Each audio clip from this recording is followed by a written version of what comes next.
L'idea dello stampo nasce da un'ispirazione di un ingrediente cardine di ogni pasticcere, che è il cioccolato.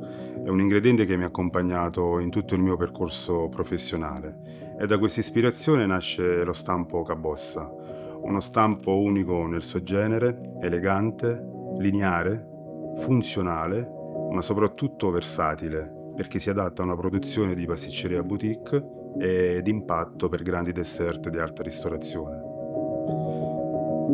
Ogni progetto fatto con Silikomart è sempre un'emozione. È un'azienda che si avvale di un team di professionisti ed ogni mia idea c'è un gioco di squadra perché viene accolta, valorizzata e viene messa sul campo la mia visione di pasticceria.